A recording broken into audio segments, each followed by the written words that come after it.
All right.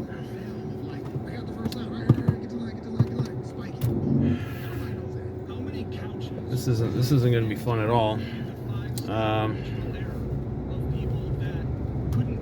Everybody saw it. Everybody saw that game. What happened at the very end of the game, moments leading up to the end of the game. I lean optimistic always.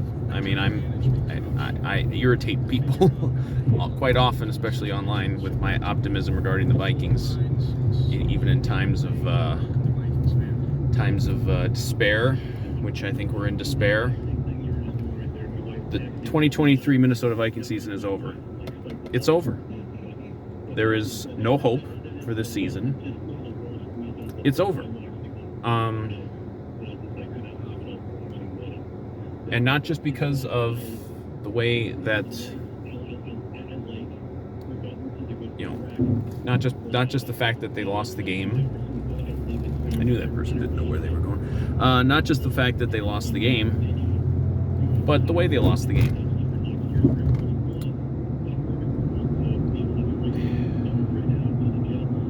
And it's been, a season plus, even with an 0-2, it's been a season plus honeymoon for Kevin O'Connell, but that's over.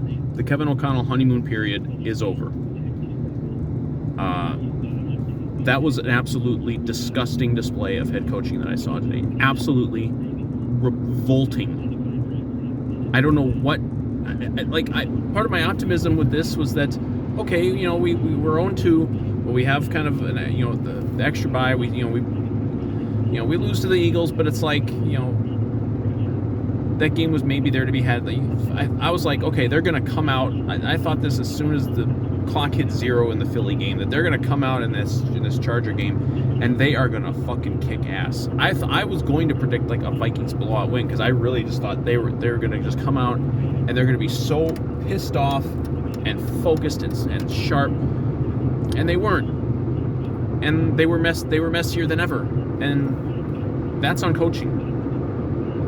And the vibes in there were terrible from basically the moment that Hawkinson fumbled on the first fucking drive. I mean, it's unbelievable with the turnovers. I mean, obviously we didn't turn the ball over again until the very last play. We tried a couple times. We certainly tried. But, oh, God.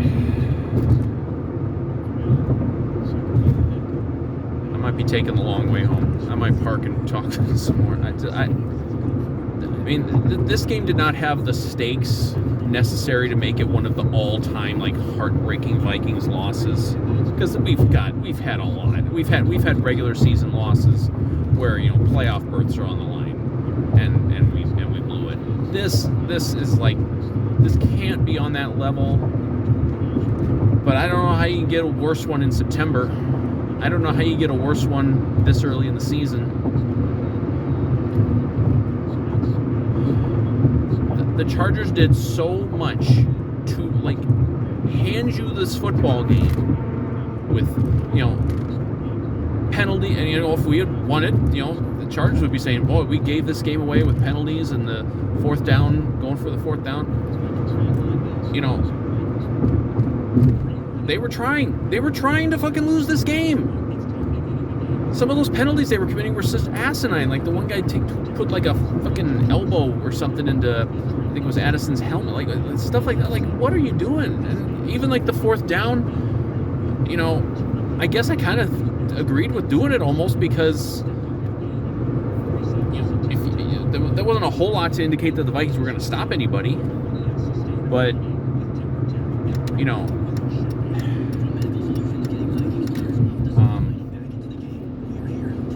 but still, it's like you don't make it there, because it was the 25 or something like that. You don't make it. You're giving us a short field with we still had a minute 45 to go. If the Vikings win that game, Brandon Staley might have been fired. He might be fired now as I'm recording this, if the Chargers had ended up losing that game after that call, and we wouldn't take it. The big. God, there's so much to talk about.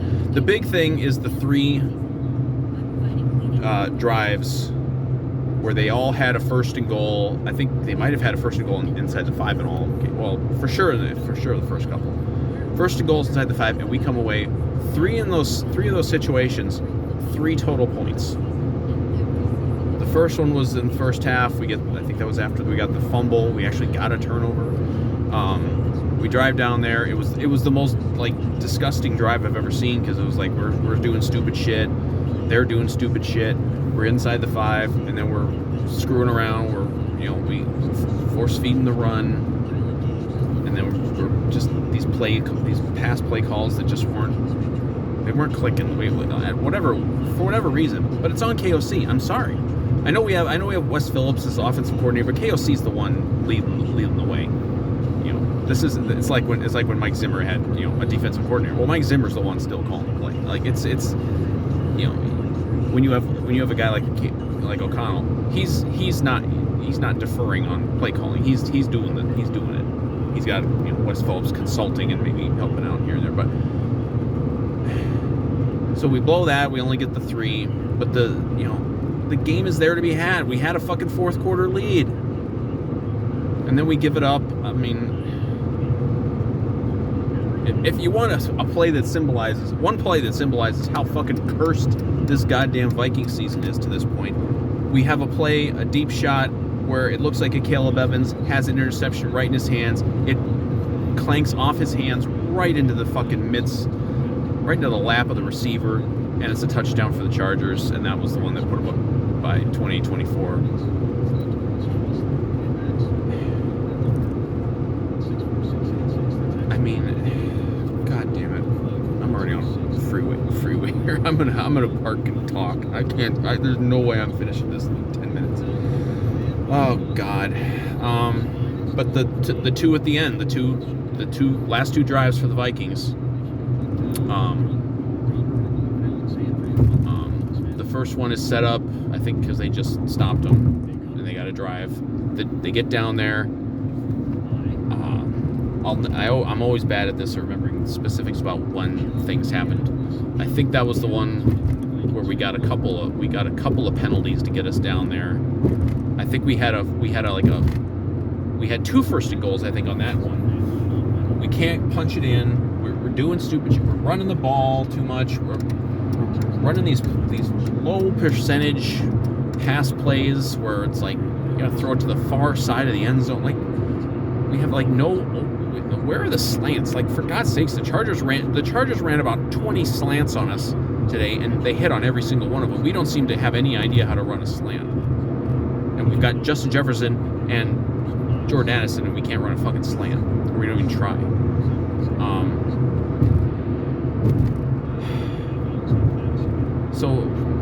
And then we turn it over on downs. We turn it over on downs, and we have a fucking illegal shift penalty to make it worse. Like, even if we had scored on the 4th and goal, we would have had to try it again, because we have an illegal shift penalty for whatever reason. I don't even know who that was on, but. And then we get the gift of gifts. This could have been the season-turning gift. Brandon Staley decides to go for the 4th and 1. And you can argue that it was a decent idea. I mean, there's no reason to really think at this point ever that a Vikings defense is going to stop anybody. We always end up letting teams get into these like 4th and real short situations where at least it even makes it possible. If that was 4th and 5, they're punting, and that last drive we're trying to score from further out. Which, considering the way it went, might have been better off. But, and then we get the last drive, which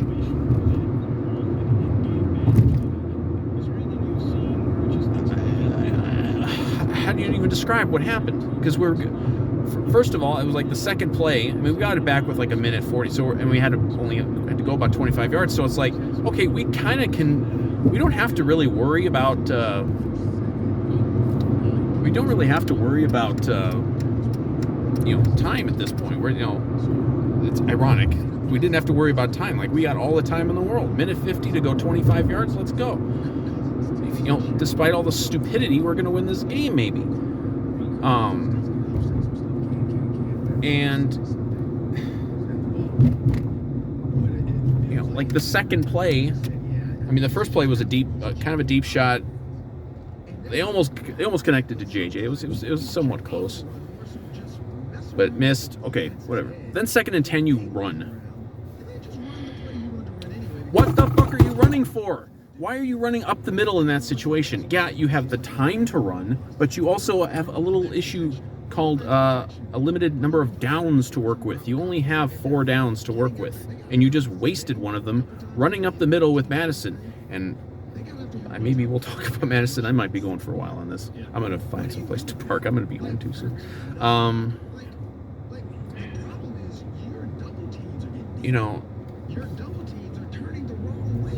And then we got we had 2 injuries. JJ got hurt. Everyone's like, oh my God. To make matters worse, we're going to lose Justin Jefferson to an injury. And then Hockenson got hurt the next play. And only in the NFL will they penalize you for one of your players getting hurt.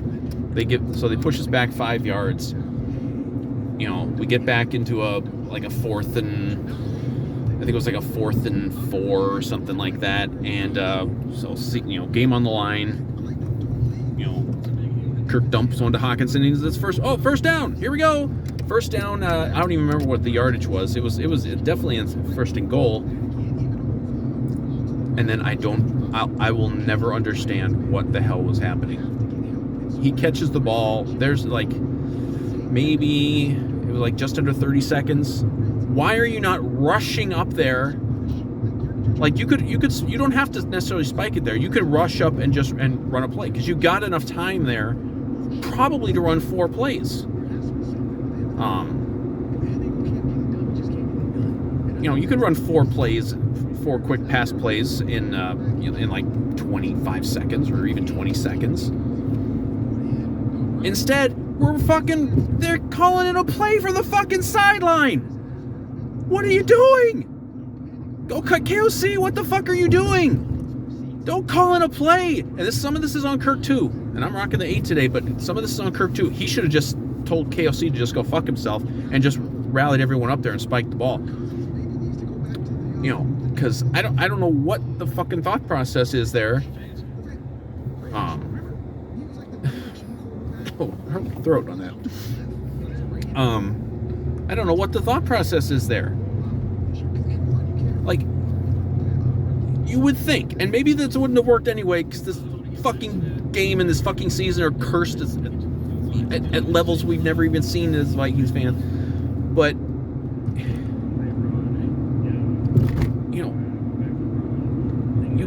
you would have had 4 plays. Instead, they're having chaos. I actually heard them say something about, I heard a little KOC thing post-game where he was talking about how the crowd was on so he couldn't communicate. And look, Vikings fans are fucking idiots all the time. They always are loud when we're on offense in these situations. They were again today several times. They got to keep flashing the goddamn quiet offense at work thing on the scoreboard because people are fucking idiots because they're just there basically to have something to do. They don't actually, they're not, I'm sorry. If you're there, you have to care that the team wins. I'm sorry. Shut the fuck up. Understand the situation. I'm not blaming the fans for this shit. That was stupid. I'm not sure if KOC was either. But he blamed it because it was hard to communicate with Kirk. Who cares? KOC's been involved in football a long time, and so is Kirk. Get up there, spike the fucking ball. Even if you have, what if your fucking helmet receive, the radio goes out or something? You should just know to go up and spike the ball.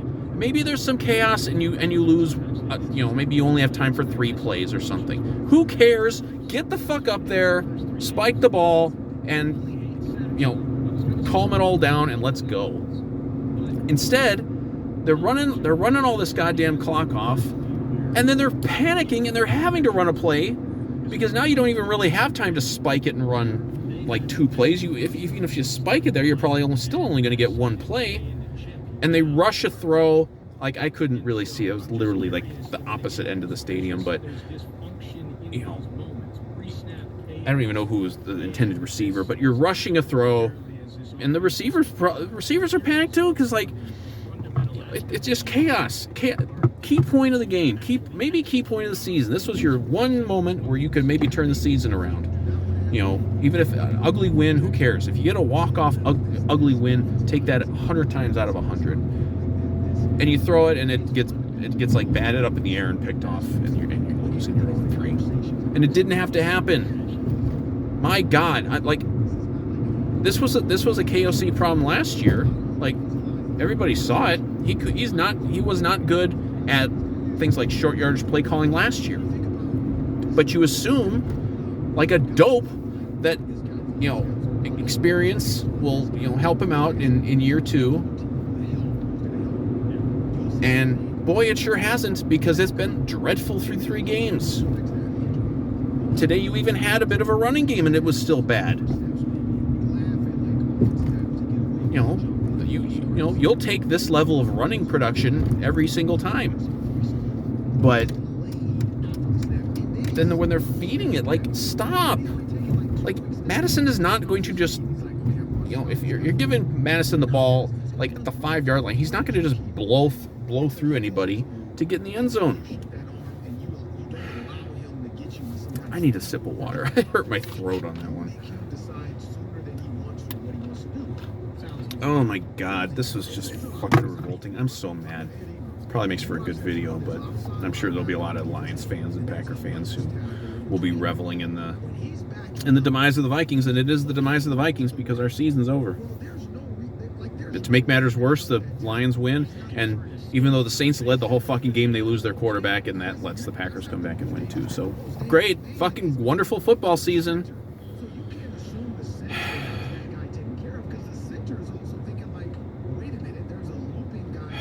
God damn it.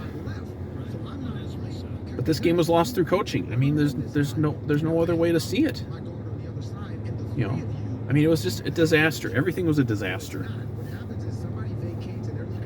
And the plays that were there to be made, most of the time we didn't make them.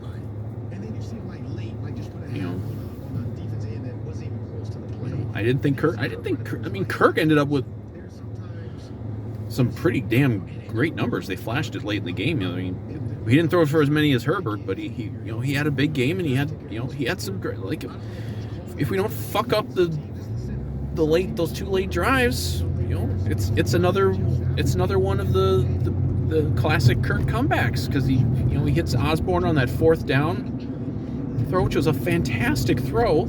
I had my heart in my throat when I saw I was going to KJ, because the Philly game where he dropped a couple. But that was great. And the long TD, the JJ touchdown, that was fantastic. And it's like, okay, like, it's ugly. We're screwing up. We're shooting ourselves in the foot, but we're gonna maybe win. And then we get the goddamn Caleb Evans interception turn touchdown, which shit like that only fucking happens to the Vikings. It doesn't happen to other teams. It just doesn't. It's unbelievable. I don't want to hear this shit about, we used up all our luck last year. This has been the most cursed, unlucky franchise going back to since before I was fucking born. Don't give me this, we used up all our luck. They've had no luck. This has been a fucking cursed franchise for a half a century. We deserve to have one season where we actually had the luck. And I guess, but now it's all swinging back the other way, because I guess this is just how it's going to be. Oh my God. What else is there? I still have to go park somewhere and continue this. I'm going to be home too soon. If I have any voice left, my throat hurts now.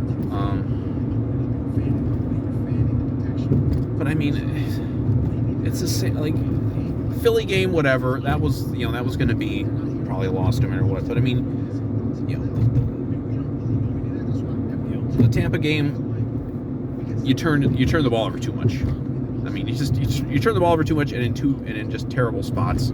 This one, you did turn it over twice. The early one, Madison put it on the ground, well, twice, kind of. Madison almost fumbled twice. One of them, they ruled forward progress was stopped mercifully, and the other one, I think, was the last play of the third quarter.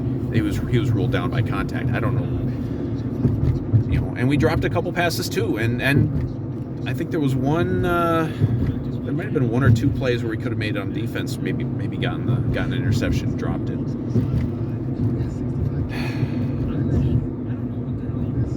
But what can you say? I can't come out here anymore and say, well, this team is better than this. No, they're not. They're just not. They're not going to be better than this with this kind of horrible coaching in these key situations. I mean, like, you got me fucking wishing for Brandon Staley. I mean, you know, like where they call the, you know, the little the double pass where I forget who was even throwing it. I think it was Keenan Allen throws the ball. He had his choice of two guys who were wide open by like 30 yards. It was not even remotely close to a play that we were going to stop. I've never seen anything like that where they had two guys. You know, and they just keep, you know, they didn't run the ball very much. Like our run defense didn't get stopped or didn't get shown up much today. They didn't have Eckler, so maybe they weren't going to run anyway, even seeing how bad we were against it. But they just threw on us, and we didn't stop them because they kept throwing basically about the same 2 or 3 plays every single fucking play. It was a slant or those quick wide receiver screens, which they can run and we never can. At least we didn't have too many tight end screens today, I don't think. In fact, maybe we didn't even run one. But oh my god.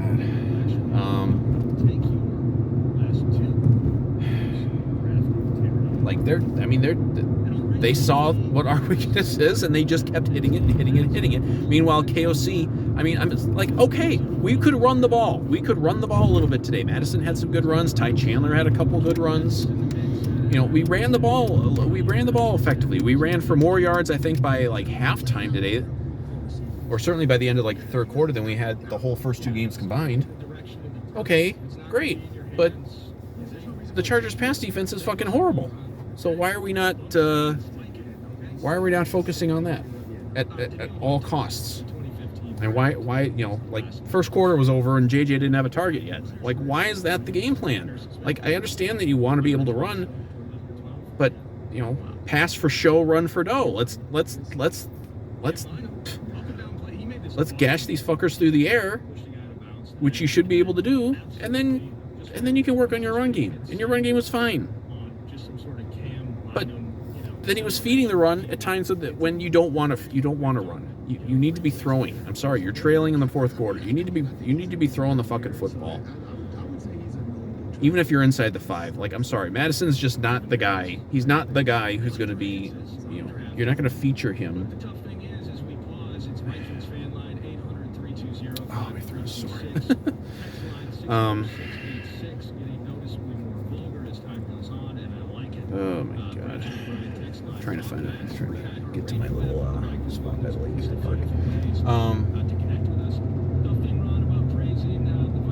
But it's just maddening. We saw this a lot, like, in the Zimmer years too, and I guess every team probably does it to some degree. Like, you have a team that's got a weakness, and your focus is not to try to exploit it. And obviously, like, they know their weakness, and they're gonna try to not have you exploit it. But it's like, be the fucking aggressor, goddammit. This doesn't need to happen this way. Get the fuck out there and just pass on these fuckers. And Kirk wasn't like super, you know, on point today. He had a few throws that were you know, not great.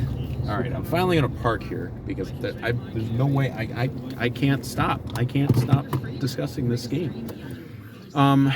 So here we are. How long have I been going? 24 minutes. Oh my god. Well, I might go for another 24 minutes. But free to make your smart devices do silly things. Free to open a world of remote work and a portal into game. You know, and Kirk was not. This was not a classic Kirk game, but it was almost a classic Kirk comeback. If he hits a walk-off touchdown there at the end, you know, we're all euphoric, and I would have still been complaining about stuff, but it's not. This is just bullshit. That this was a game you were being handed on a silver platter. The Chargers, the AFC Vikings, they are handing you a game all these different ways with penalties and stupid things, and you won't take it. I've never seen a Vikings team so insistent on not winning a game that the other team was giving to you. And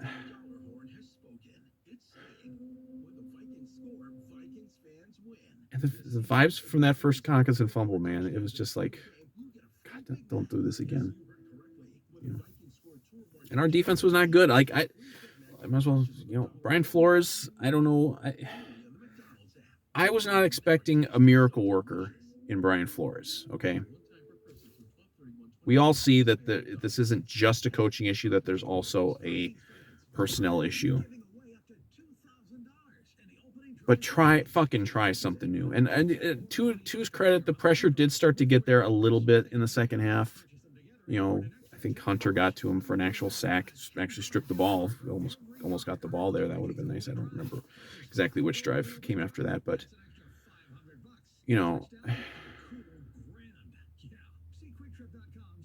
the defense, they were bad. Like, this is a bad defense. I mean, they're a bad defense again. They're just a bad defense again, and they need a lot more help personnel wise than they're going to get this year. I mean, but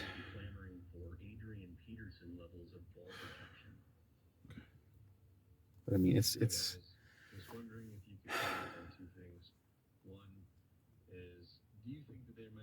When you just watch Justin Herbert, and to Justin Herbert's credit, he made some unbelievable plays. There was that one where he kind of rolled out and then like threw back across the middle of the field. I think that was like a 3rd and 17 we gave up. That was an incredible play. But it's not necessarily those ones that piss you off. It's the we're just going to let him get that like 10-yard slant every fucking time, over and over and over, and do nothing about it. Like, and maybe there's nothing Flores can do, because we know we don't have great defensive personnel. It's coaching can take you so far. I think coaching has made this defense a little better this year than they were last year. But when a team finds a weakness, like the Eagles with their run defense last week and stuff, like, we don't seem to have any idea how to stop it. Whereas we don't seem on offense to want to play to our strengths. I'm sorry. Like, yeah, you want to run the ball. It's good. It's not a bad thing to run the football. There are people out there who just want to throw the ball 60 times a game and never run the ball because that's what they do on Madden. Well, you don't want to do that, but you do want to be. This has to be a pass-first team. And we had so many runs. And I'm more than a little annoyed that, we make these moves this week. Now, Cam Akers was inactive. I don't think he would have made a significant difference in anything. He might have just been inactive, or he was inactive, but he might not have even really seen the field. But we signed Dalton Reisner, and it sounds like it's not a huge secret that he would probably replace Ed Ingram.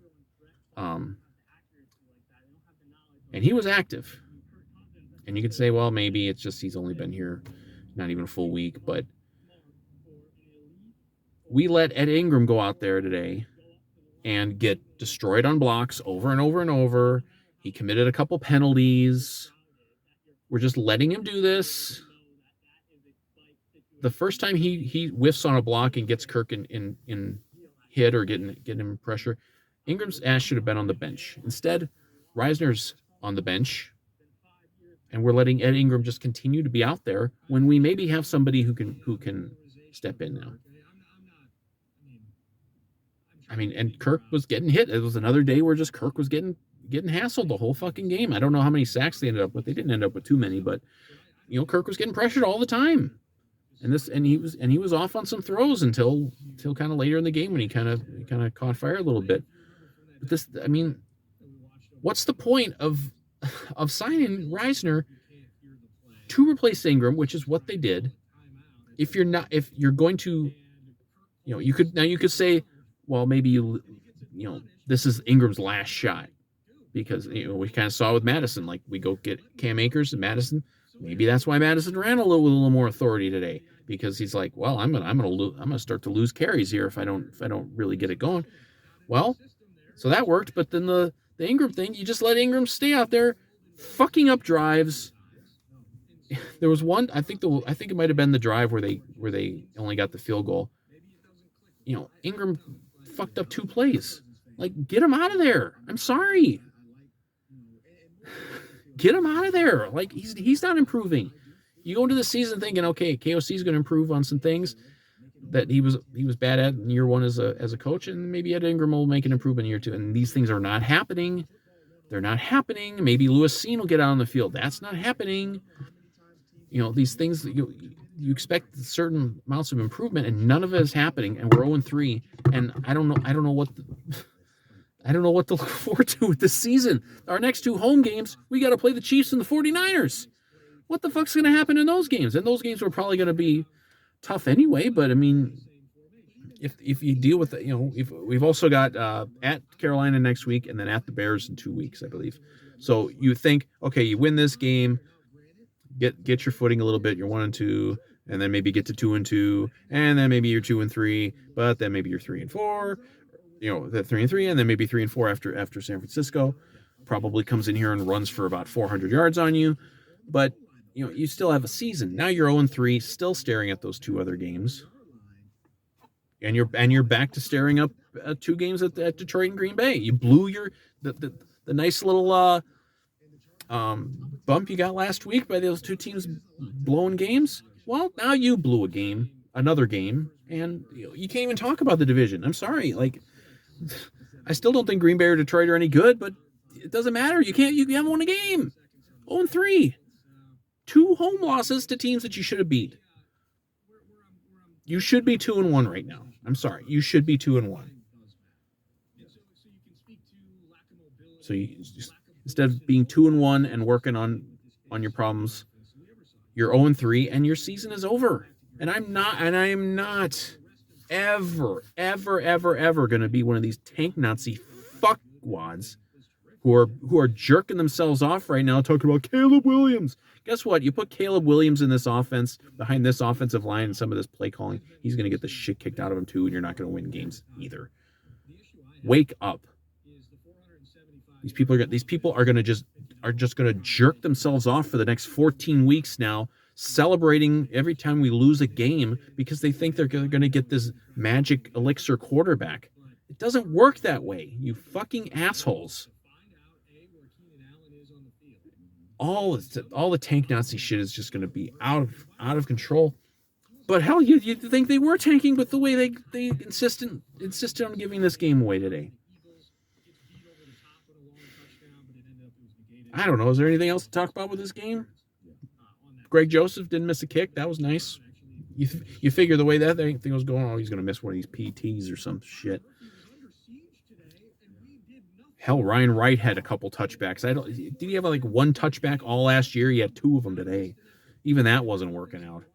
We even got an opposing kicker to miss a long field goal against us, which never fucking happens. That might be our 1 for the year, and we couldn't even take advantage of that. I don't think we even scored. I'm not sure if we even scored after that drive. Oh, it's frustrating. And we had that horrible little drive right before the end of the first half where we only had 40 seconds to work with, but still they instead of running a Hail Mary, they just that was the same kind of thing. They screwed up, and instead of spiking a ball, they're kind of panicked, and then Kirk runs out and just throws the ball into the stands basically. And and they get booed off the field, which they deserved. I was kind of already on my way out when the clock hit 0 for the game today, so I'm sure there was boos too, but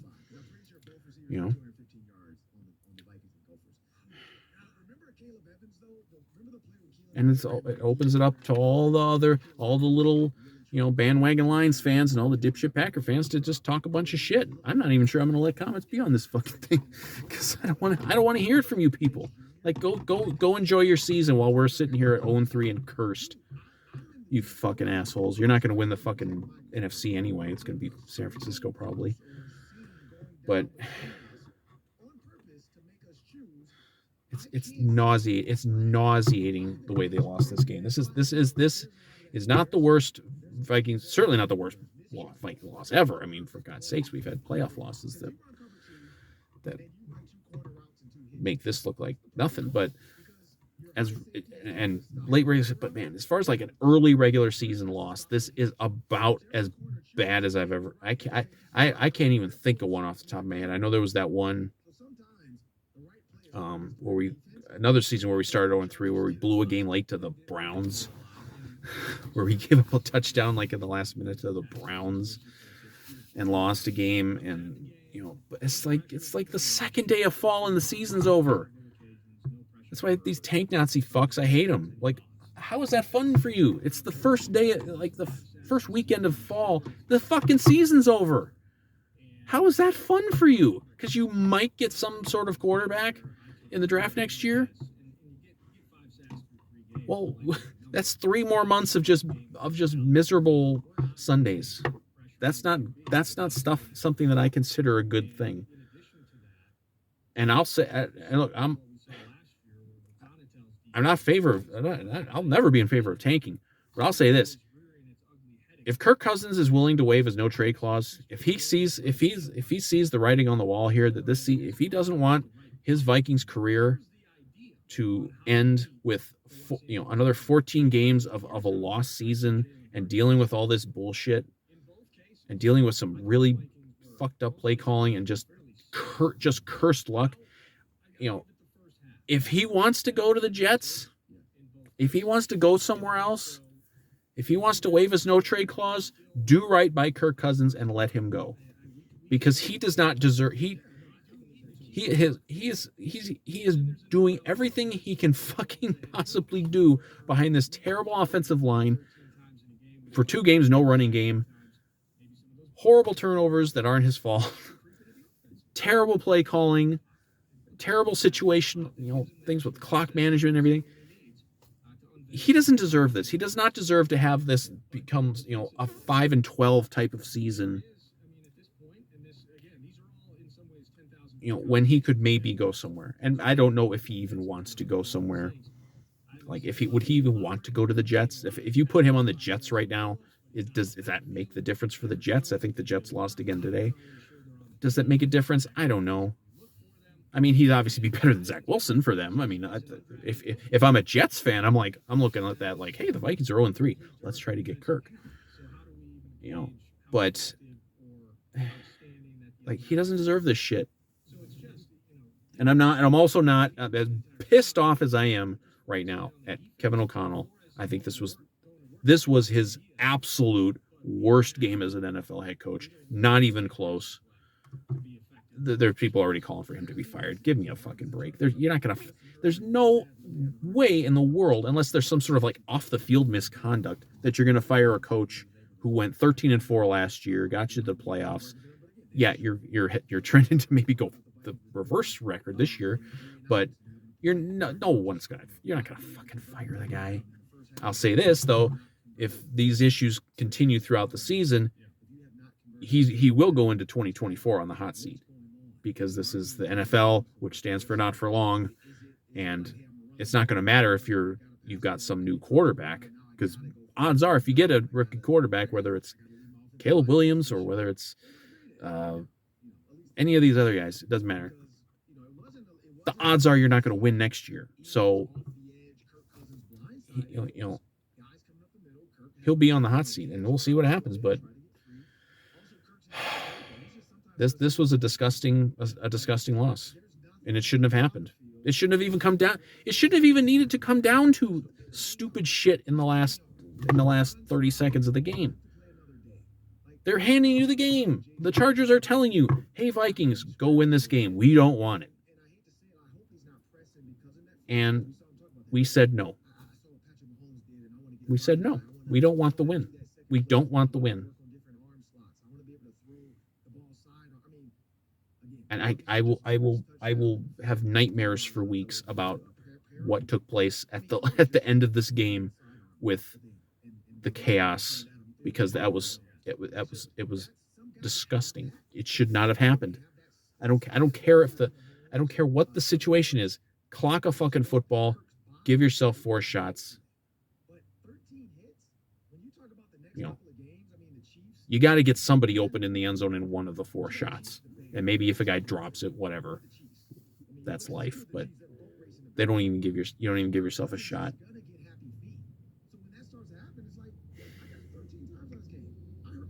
Well, what are we at? 40 minutes? I guess that's about it. I don't know what more to say. What can you say? The season's over. I'm always leaning optimistic. Anyone who's ever watched these videos knows I lean optimistic in almost every situation. And I don't mean the season's over in the fact, like, you look at the statistics of teams that are 0-3 and what, you can make the playoffs. Realistically, you still could, but not when what we're seeing happen is happening. This team has a lot of talent on offense. They have the offensive talent to win games just with that, and they should have already won a couple games just with that. But the self-destruction with the turnovers, penalties, and then very bad play calling and just situational chaos, and then that's all reflects back on the head coach.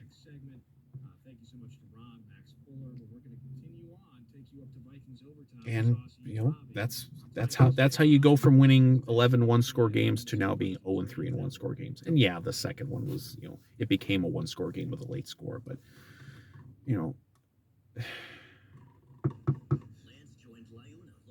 and everyone gets to just laugh at the Vikings now because, haha, you're frauds. Well, we weren't frauds last year, but we're playing like a bunch of fucking idiots this year. This is not this whatever. They look like a well-coached team last year that thrived in the moments like we saw today, in those moments of, game on the line. Maybe there's chaos, clocks running, whatever. We seem to thrive in that last year, and we're doing the exact opposite this year. It's disorganized. It doesn't seem like they prepare very well, during the week for games. It seems like the stuff that works is almost like made up on the fly. And that comes back to coaching. So I've talked so long now, and my throat's sore because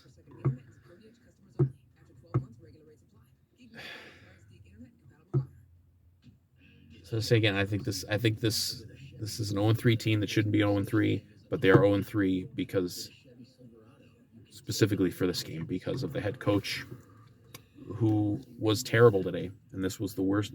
And the honeymoon is over for Kevin O'Connell, and we'll see what happens going forward. But with a couple of the games coming up, and then the schedule does get easier, like later in the season. But it's like, if you bury yourself early, it's not going to matter what the schedule is. Like last year, everyone was hyping up the Lions. Well, the Lions were 6-2. Yeah, but they buried themselves early, so it didn't matter. If you bury yourself early, it's not going to matter. Even in this division, with the two teams that are up at the top right now, who I don't think are very good. But who else is not very good? The Minnesota Vikings are not very good. They are 0-3, and they deserve to be.